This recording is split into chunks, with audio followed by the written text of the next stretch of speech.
Hello friends, आप सभी को हमारे चैनल एजुकेशन मिल पे स्वागत है। तो दोस्तों, इस वीडियो में हम लोग बात करेंगे जो 25 तारीख को यानी कि 25 फरवरी 2024 को जो बिहार एसआई मेंस का जो एग्ज़ाम हुआ था, उसी में आए हुए जो प्रश्न है, उसके मेमोरी बेस्ड प्रश्न को हम लोग देखेंगे। ठीक है। तो इस वीडियो में जितने भी प्रश्न पूछे गए हैं, उसी को हम लोग देखेंगे। तो आप सभी अगर हमारे चैनल से नए जुड़े हैं तो प्लीज़ चैनल को सब्सक्राइब कर लीजिए और वीडियो को लाइक करके अपने दोस्तों में ज़्यादा से ज़्यादा शेयर कीजिए इसको।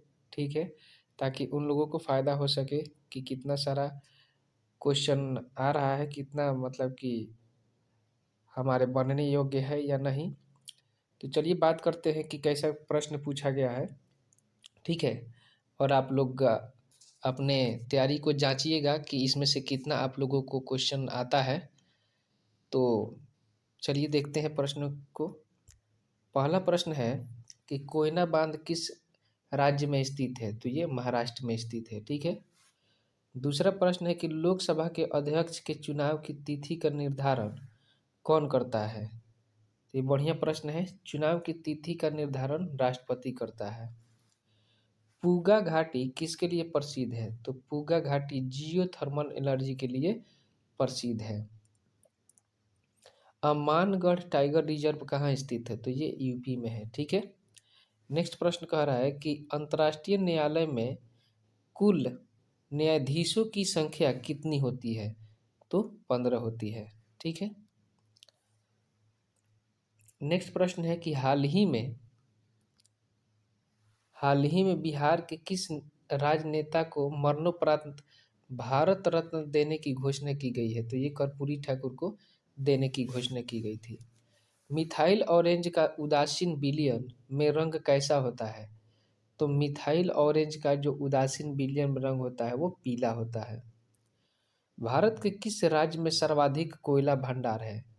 तो झारखंड में है। द सोशल कॉन्ट्रैक्ट पुस्तक किसके द्वारा लिखा गया है? तो ये रूसो के द्वारा लिखा गया है। ठीक है। ये वर्ल्ड हिस्ट्री से पूछा हुआ क्वेश्चन है। आप लोग वर्ल्ड हिस्ट्री जा करके पढ़िएगा तो उसमें लिखा ये प्रश्न है। चिराग शेट्टी का संबंध किस खेल से है? तो बैडमिंटन से है। ठीक है। बिहार मानव अधिकार आयोग की स्थापना किस वर्ष की गई थी? यहाँ पे बिहार का कह रहा है। ठीक है। तो ये आपका 2008 हो जाएगा। अब राष्ट्रीय मानवाधिकार आयोग का स्थापना हुआ था 1993 में। ठीक है, याद कर लीजिएगा आप सभी। डिप्रेस्ड क्लास संगठन की स्थापना भीमराव अंबेडकर के द्वारा कब किया गया था? तो 1930 में किया गया था। कब किया गया था? 1930 में किया गया था। नेक्स्ट प्रश्न है कि निम्न में से कौन सा मिसाइल हवा से हवा में मार करने वाली मिसाइल है? तो ये हवा से हवा में मार करने वाली मिसाइल है अस्त्र मिसाइल। ठीक है। सबसे बड़ा अशोक चक्र का स्थापित यानी कि कहाँ है? तो ये टोपरा कला में स्थापित है।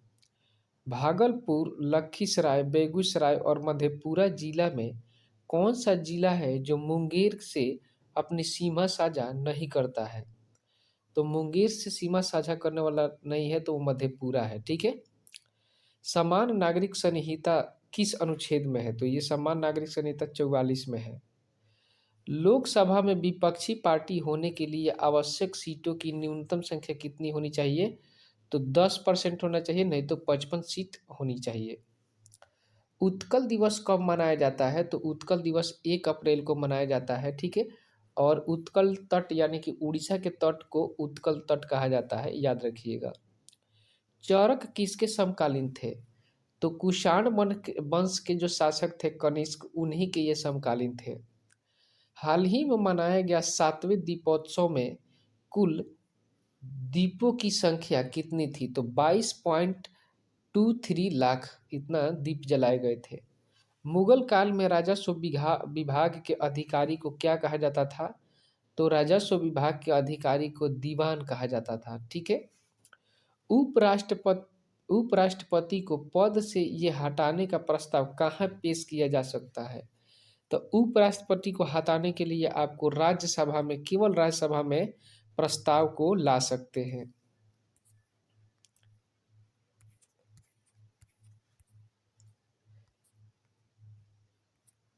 नेक्स्ट प्रश्न है नेक्स्ट प्रश्न है कि वेटलैंड दिवस कब मनाया जाता है? तो ये वेटलैंड दिवस 2 फरवरी को मनाया जाता है। अच्छी तरह से फेंटी गई, ये आपका मैथ का सवाल है, तो इसको छोड़ते हैं, आगे बढ़ते हैं। कौन सी नदी ज्वार नदी मुख नहीं बनाती है? तो ये ताप्ती नदी है, और एक और है ज्वार नद मुख नदी नहीं बनाती है, तो ये ताप्ती नदी है। इब्न बतूता किसके काल में भारत आया था? तो मोहम्मद बिन तुगलक के काल में 14वीं शताब्दी में आया था। शक्ति का ए सही मात्रक क्या होता है? तो वाट होता है। सभी अम्लों का मुख्य घटक क्या होता है? तो वो हाइड्रोजन होता है। ठीक है। ऑप्टिकल फाइबर किस सिद्धांत पर कार्य करता है? तो पूर्ण आंतरिक परावर्तन के सिद्धांत पर कार्य करता है। उड़ीसा के बादामी पहाड़ी में कौन सा अयस्क पाया जाता है? तो हेमेटाइट पाया जाता है। नेक्स्ट प्रश्न है कि शुंग वंश के बाद कौन सा वंश का शासन आया था? तो वो यानी कि कण्व वंश का शासन आया था। 1916 में कांग्रेस का अधिवेशन कहाँ हुआ था? तो लखनऊ में हुआ था 1916 में। कांग्रेस पार्टी का विभाजन किस वर्ष किस किस अधिवेशन में हुआ था? तो 1907 में हुआ था। बिहार के इन जिलों को उत्तर से दक्षिण सजाइए। तो ये पहले आपका उत्तर से दक्षिण में आपका गोपालगंज, सिवान, बक्सर और रोहतास है। ठीक है, जो कि ये उत्तर से दक्षिण का क्रम आपका हो जाएगा। कोई वस्तु ऊपर से नीचे गिर रही है तो क्या होगा? तो स्थितिज ऊर्जा घट जाएगी और गतिज ऊर्जा बढ़ जाएगी। ठीक है, जहाँ पे स्थिर रहेगा तो वहाँ पे स्थितिज ऊर्जा रहेगा, तो नीचे आएगा तो घट जाएगा, और उसमें नीचे आएगा तो वेग बढ़ जाएगा, तो गतिज ऊर्जा बढ़ जाएगा। बरसाए किस नदी के किनारे स्थित है? तो बिस्चुल नदी के किनारे स्थित है। इंडोनेशिया की मुद्रा क्या है? तो रुपया आपका इंडोनेशिया का रुपया हो जाएगा। कोरोना वायरस सबसे पहले भारत में किस राज्य में आया था? तो केरल में आया था। और पहली बार डेथ जो हुआ था वो कर्नाटक में हुआ था, कोरोना के वजह से, याद रखिएगा, कर्नाटक में। ठीक है, आगे बढ़ते हैं। 92वां संविधान संशोधन के तहत कौन सी भारतीय भाषा को जोड़ी गई थी? तो 92वां संविधान संशोधन में संथाली भाषा को जोड़ी गई थी, जिसके साथ बोडो, डोगरी, मैथिली भी जोड़ी गई थी। निम्न में भारतीय संविधान के किस अनुच्छेद के तहत राज्य के नीति निर्देशक तत्वों को न्यायालय में रीट दायर नहीं किया जा सकता है? तो न्यायालय में रीट नहीं दायर किया जा सकता है अनुच्छेद 37 के अंतर्गत। बंगाल विभाजन के दौरान बंगाल आंदोलन कब हुआ था? तो 1905 में ही हुआ था। अस्थि, उपास्थि, रक्त तथा हार्मोन में कौन सी संयोजी ऊतक नहीं है? तो रक्त आपका ये संयोजी ऊतक नहीं है। ठीक है, एक तरल संयोजी ऊतक ये है। ठीक है। नेक्स्ट प्रश्न है 1764 का युद्ध किसके किसके बीच हुआ था?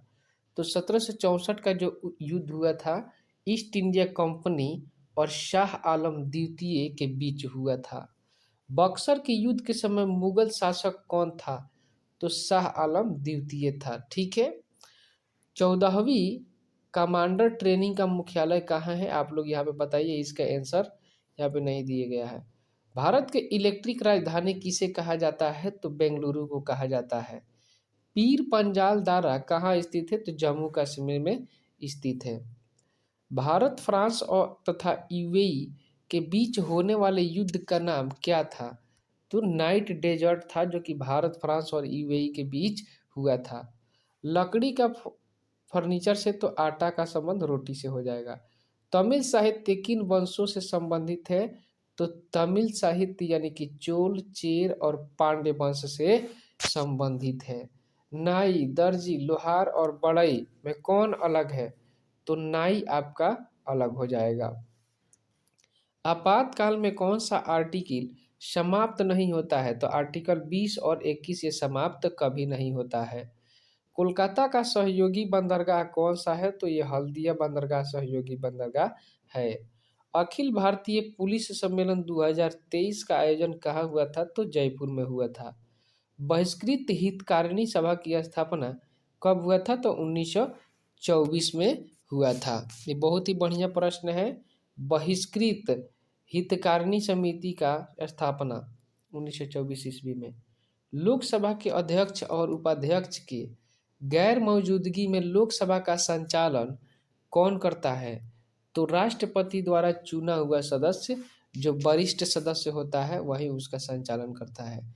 पूर्वी पश्चिमी गलियारा किस किस शहर को जोड़ता है? तो पोरबंदर से सिलचर को जोड़ता है। पोरबंदर गुजरात में पड़ेगा, सिलचर असम में पड़ेगा। आरएएफ का संबंध किस सेना से है? तो ये सीआरपीएफ से है। पटना हाई कोर्ट की स्थापना कब की गई थी? तो 1916 में की गई थी। डायमेकस किसी के काल में आया था? तो ये बिंदुसार के काल में आया था। जीआई टैग को कौन मान्यता देता है? तो डब्ल्यूटीओ देता है, world trade organisation. Saddle Peak कहाँ स्थित है? ये अंडमान निकोबार में स्थित है। ठीक है, नेक्स्ट प्रश्न है कि सैडल पीक हो गया। नौसेना विद्रोह के नेता कौन थे? तो एमएस खान थे। कौन थे? एमएस खान थे। तूतीकोरिन बंदरगाह कहाँ है? तो मन्नार की खाड़ी में है। ठीक है, नेक्स्ट प्रश्न है कि भारत का आधुनिक पैगंबर किसे कहा जाता है? तो भारत का आधुनिक पैगंबर राजा राम मोहन राय को कहा जाता है। योजना आयोग की स्थापना कब हुई थी? तो 15 मार्च 1950 को। पहाड़ पर ऊपर जाने पर क्या होगा? तो पानी कम तापमान पर खौलने लगेगा। शरीर की दूसरी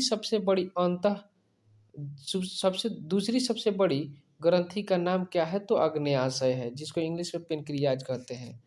तो दोस्तों यहीं पे हम लोगों का पूरा प्रश्न समाप्त हो चुका है, जितने मेमोरी बेस्ड प्रश्न थे।